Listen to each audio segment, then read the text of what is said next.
Olá, quarto ano, tudo bem com vocês? Mais uma semana que se inicia, né? Que legal, viu? Muito feliz por mais essa semana que se inicia e a gente aqui juntos, né? Vamos agradecer o Papai do Céu, que estamos todos bem, graças a Deus. Eu sou a professora Liliane e nossa aula de hoje, a disciplina é de artes.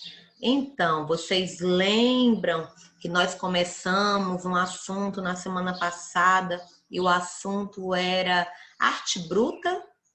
Vocês lembram disso? Então, vamos pegar o nosso livro para a gente se encontrar aqui, né? Ó, nós vamos colocar lá na página 6. Eu também vou colocar o slide daquele dia, da semana passada, tá certo? Pra quê, tia? Só pra gente, só pra gente relembrar, tudo bem? Só pra gente relembrar, eu vou falar um pouquinho sobre a aula passada. Mas o assunto de hoje é um assunto novo, tá certo? Nós vamos aqui só relembrar, tudo bem? Vamos lá. Então, no dia 8, na semana passada, nós falamos sobre arte bruta. E o que eu falei sobre a arte bruta? Que ela foi criada por um pintor francês, né? O Jean de Beaufort, né? Que já faleceu, mas que antes disso ele deixou para a gente aí um legado. Ele falou para a gente que arte não é só aquelas pinturas que os artistas eruditos fazem, né? Aqueles grandes artistas fazem, aqueles quadros maravilhosos. É arte também. Só que ele falou para a gente que outros tipos de arte podem ser consideradas arte, né? Que é a arte bruta.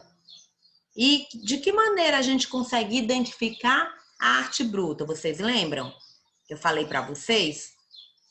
Ó, a arte bruta pretendia englobar produções muito diversificadas realizadas por crianças, por doentes mentais, por criminosos, que apresentavam em comum caráter espontâneo e imaginativo.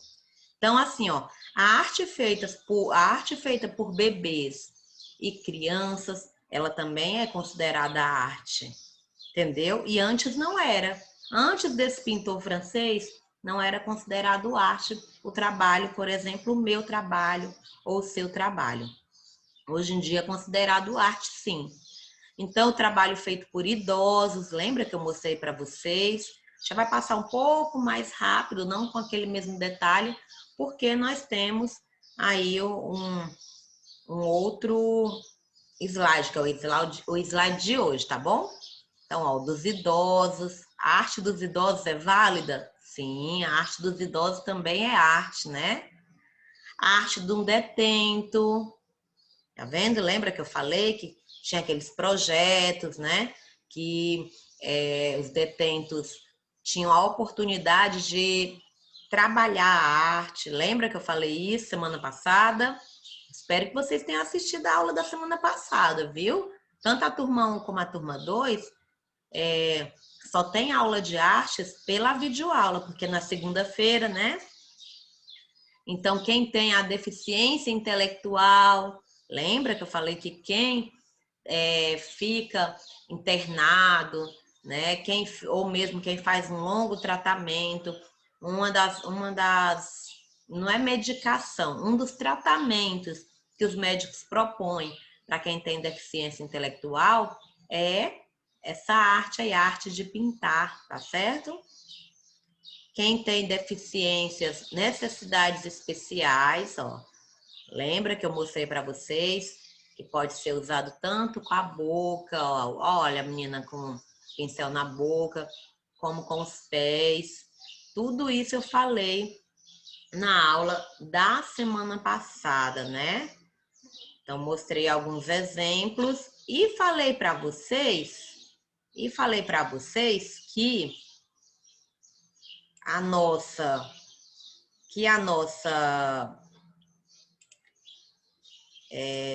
a nossa aula de hoje, ela seria a próxima aula de artes. Lembra que eu falei para vocês que a nossa próxima aula de artes seria toda voltada para o grafite. Por quê, tia? Porque também é arte bruta. E quando eu falo do grafite, gente, eu não estou falando de pichação, não, viu? Na verdade, pichação é muito feio, né? Sujar o patrimônio alheio é muito feio, é muito chato isso. Vocês já viram acontecer em alguns momentos as pessoas, os donos dos seus comércios ou de suas casas, fazem aquela pintura na casa, deixa a casa toda da mesma cor, branquinha ou amarela, toda amarela, azul. Às vezes o comerciante pinta aquela porta de aço, né? Deixa lá tudo pintadinho, tudo organizado para receber os seus clientes. E aí vem um pichador e escreve naquela parede ou naquela porta e acaba por destruir o trabalho dos outros. Isso é muito feio, isso é muito chato. Então, quando a tia fala de grafite, a tia não está falando de pichação. Pichação é uma coisa, grafite é outra. E hoje nós vamos falar sobre grafite, né? Grafite é algo que você contrata uma pessoa para fazer, ou mesmo ela faz com a conscientização, né, do dono. O dono deixou ele fazer, tá certo? Por exemplo, o dono de um comércio, ele faz uma parede, pinta, pronto, dono de uma escola, por exemplo. Ele vai, pinta a escola todinha, aí tem um muro branco da escola, então lá ele contrata um grafiteiro que vem fazer um desenho muito lindo de crianças brincando num parque na parede branca da escola. Fica um trabalho bem legal, bem legal. Já essa semana eu vi uma escola ali na Caucaia que fez um trabalho muito bonito com grafite. Aliás, até conheço o grafiteiro, assim, conheço mais ou menos, né? Não é meu amigo, é um conhecido. E ele fez esse trabalho, eu achei muito bonito o trabalho ali numa escola na Caucaia, né? Então vamos saber um pouquinho o que é esse grafite, que é considerado arte bruta, né? Vamos lá? O grafite é um tipo de arte caracterizado, deixa eu mudar para cá, pronto. O grafite é um tipo de arte caracterizado pela produção de desenhos em locais públicos, como paredes, edifícios, ruas, etc. É bastante usado como forma de crítica social e, além disso, é uma maneira de intervenção direta na cidade, democratizando assim os espaços públicos. O termo grafite, de origem italiana, graffito, plural graffiti, significa escrita feita com carvão, tá? Mas não é feita com carvão, tá, gente? Talvez tenha começado com carvão, mas hoje é feita com tinta, tem as latinhas de tinta que eles vão fazendo o desenho. Inclusive, numa escola que eu trabalhei, tinha um projeto onde os alunos aprenderam a grafitar. E eu achei muito legal porque eles queriam muito aprender mais a turma do Mickey. Então eles gostavam muito de aprender a desenhar o Mickey. Então a parede da escola ficou lá cheia de Mickey, Minnie. Eles adoraram. Eu acho que talvez o desenho mais fácil, não sei. Eu sei que a maioria deles queriam desenhar o Mickey. E foi bem legal esse trabalho, né? Então, o grafite, gente, ele é uma arte de rua. Por isso, é considerada uma arte, né? Da que nós estamos falando, uma arte bruta, certo? Então, continuando aqui. Vamos falar sobre a origem do grafite. Como que ela surgiu? Se falarmos sobre os primórdios do grafite, eu já ensinei para vocês o que é primórdio, né? Primórdios primeiros, né? teremos que voltar milhares de anos, quando os homens faziam inscrições nas cavernas, a exemplo de intervenções feitas em locais públicos já na época do Império Romano. Então, gente, quando há muito tempo atrás, né, nos primórdios, tempo das cavernas lá, quando eles desenhavam nas paredes, nesse tempo já era um grafite. Por quê? Era um desenho feito em lugares públicos. Aquela caverna ali não tinha um dono. Aquela caverna ali era a passagem. Alguns iam passar por aquela caverna. Muitos, na verdade, iriam passar por aquelas cavernas. Então, como eles eram povos nômades, né? Como a tia já explicou também o que é nômade. Então, eles passaram... eles passavam pelas cavernas e ali, aquela caverna, então, era algo público, certo? Então, eles ficavam lá desenhando e isso já significava um grafite, porque era uma arte num local público. Então, desde o Império Romano, né? Na contemporaneidade, essa manifestação artística está relacionada principalmente ao hip hop. Então, agora mais recente, essa arte de grafite, quando ela se identificou como grafite, foi através do hip hop. Vocês conhecem o hip hop? Já viram alguém dançando? É um movimento cultural que teve início no começo dos anos 70, lá nos Estados Unidos, pelas comunidades latinas, afro-americanas e jamaicanas. Então, lá nos Estados Unidos, alguns imigrantes, algumas pessoas latinas, que somos nós, afro-americanos, que são os negros, e jamaicanos, né? Eles, nesse momento, em 1970, de 70 para lá, eles iniciaram aí o movimento hip hop. No hip hop são 3 as vertentes de arte, né, da arte, que é o rap, que é a música, o break dance, que é a dança, e o grafite, que é a pintura mural. Então, o movimento hip hop, ele se baseia nesses 3 aí, ó. O rap, que é a música, vocês conhecem o rap, né? O break dance, aquele estilo de dançar do hip hop, pois é bem diferente, né? E o grafite. Então, são 3 as vertentes que envolvem o hip hop. E aí, ó, eu tirei uma imagem, não sei se vocês estão vendo aqui atrás o Chris, ó, em Todo Mundo Odeia o Chris. Não sei se vocês já assistiram, mas ele é bem dessa época. Da época em que pintar um muro, essa dança, esse rap, ele era envolvido, ele era passado para a gente como uma forma de democratização, de falar um pouquinho ao governo, de falar um pouquinho o que estava afligindo as populações menos favorecidas.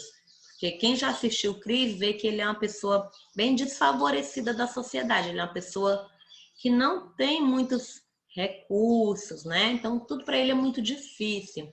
Então, nessa época, foi a forma que eles encontraram de, tipo, alertar o governo. Ei, tô aqui, eu existo, eu preciso de saúde, eu preciso de educação, eu preciso de muita coisa, tá certo? Então, nós temos aí o exemplo dessa foto aí. O bairro nova-iorquino do Bronx foi o berço do grafite. Foi lá que nasceu, nesse bairro, onde os primeiros desenhos foram feitos com tinta spray. Naquela época, os jovens utilizavam a arte nas ruas como forma de protesto, como eu havia falado para vocês, né? Aí vamos falar um pouquinho sobre o grafite no Brasil. Como que é o grafite aqui no Brasil? Olha que desenho legal, ó. Aqui, o que significa esse desenho aqui para vocês? Vocês entenderam ele? Ele está falando das nossas 3... lembra da aula de geografia? Que a tia falou sobre o povo, como que é? Na aula de geografia. Falei sobre a miscigenação, lembra? Deixa eu ver aqui. O povo brasileiro, né? Lembra que eu falei que o povo vai formar pronto? Lembrei. A formação do povo brasileiro. Eu falei etnia, miscigenação. Pronto, ó. Que é a grafite representando justamente a formação do povo brasileiro, ó. O branco, que é os portugueses, o negro africano e o índio. Olha que grafite interessante, né? Bem a ver com o assunto da aula da semana passada e dessa semana. Porque nessa semana de geografia nós vamos falar um pouquinho mais sobre miscigenação. Olha aí, ó. A história do grafite no Brasil surgiu na década de 70 também, precisamente na cidade de São Paulo. Ela nasce numa época conturbada da história do Brasil, em que a população era silenciada pela censura, com a ditadura militar no poder. Então era um período que o Brasil estava passando assim por um momento muito difícil.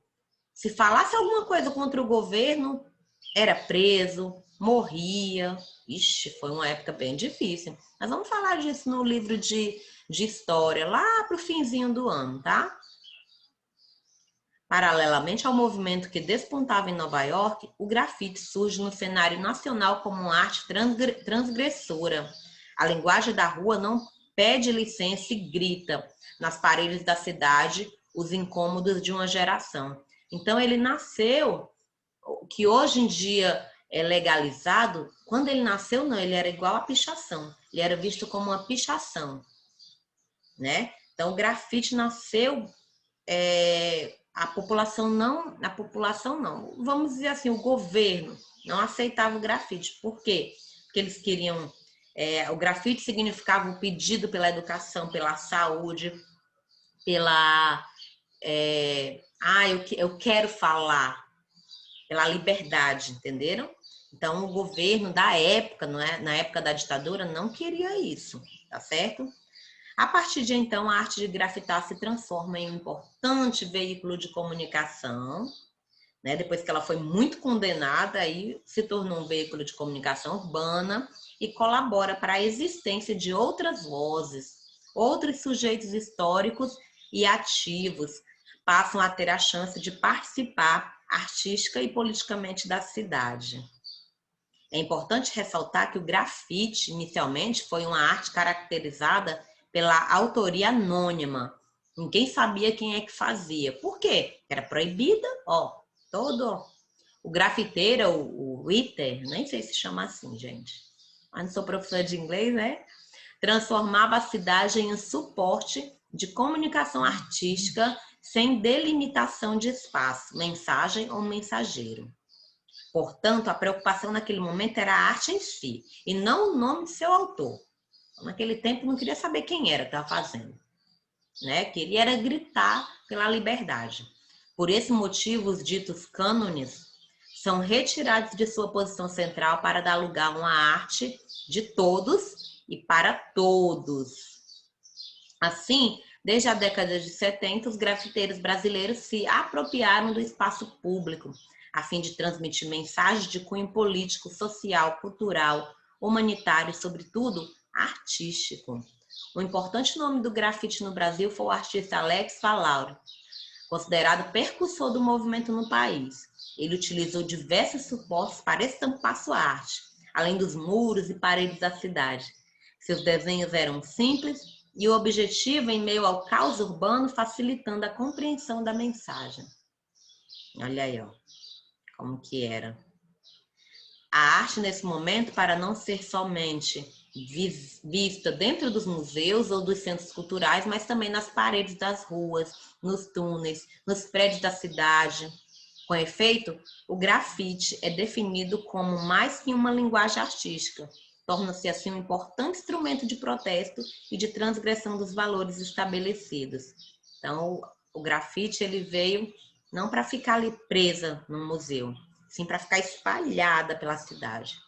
Esse tipo de expressão possibilitou a comunicação entre os moradores da cidade, a união de muitas culturas que coexistem.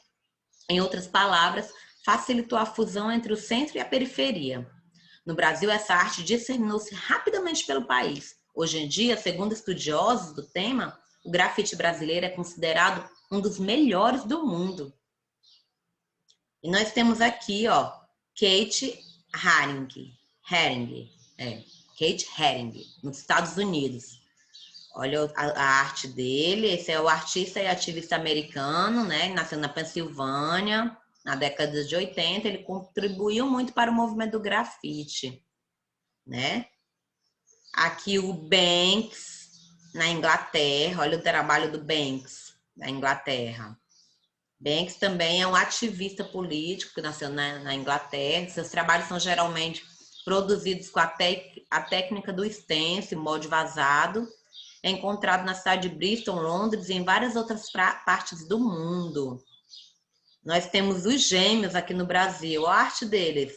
Alguém já viu quando passa notícia de jornal, alguma coisa? Geralmente eles capturam essa imagem aqui, ó. Principalmente quando vocês veem reportagem de São Paulo, eles costumam fazer enorme o grafite lá. Tanto é, ó, tem um outdoor aqui pequenininho, ó, e o grafite tá grandão aqui, ó, tá muito maior que o outdoor. Esses gêmeos são os irmãos Otávio e Gustavo Pandolfo. São conhecidos como os gêmeos, tá? São lá de São Paulo. Eles são conhecidos internacionalmente. E nós temos o mais famoso, que é o Eduardo Cobra, aqui também do Brasil. Olha o trabalho dele, como é grande. Imagina pintar essa parede todinha, que é maior do que o metrô, ó. Olha aí, ó, o metrô é pequeno diante do trabalho tão grande do Eduardo Cobra. Ele é um artista paulistano também, nasceu lá em São Paulo.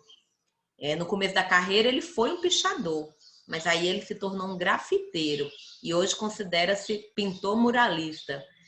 Ele desenvolve trabalhos enormes, enormes. Ele trabalha para grandes investidores. Nós temos aqui Nega Hamburger, também do Brasil, ó. Mulher no grafite, tá vendo como tem mulher também grafiteira? É a paulistana Evelyn Queiroz. E o trabalho dela, através do trabalho dela, é feito denúncias de diversas opressões vividas pelas mulheres no meio do grafite e outros tipos de artes, tá? Então, ela fala pelas mulheres. E nós temos a Lady Pink, do Equador, tá? O nome dela é Sandra Fábara, do Equador. É uma das primeiras mulheres a participar do movimento hip hop em Nova York. Bom, gente, é isso. Nossa videoaula é da página 6, né? Que nós já fizemos. Fizemos que na semana passada nós já falamos sobre a página 6, mas hoje nós relembramos e contribuir mais um pouquinho para essa experiência de falar sobre a arte bruta na página 6. E nós temos a atividade, né, em folha, tá certo? Bom, gente, a aula se estendeu um bocadinho, né? Fiquem todos com Deus. Até a próxima aula de arte, tá certo? Espero que vocês tenham gostado. A atividade tá em folha na agenda online, ok? Tchau, grande beijo para todos. Fiquem com Deus.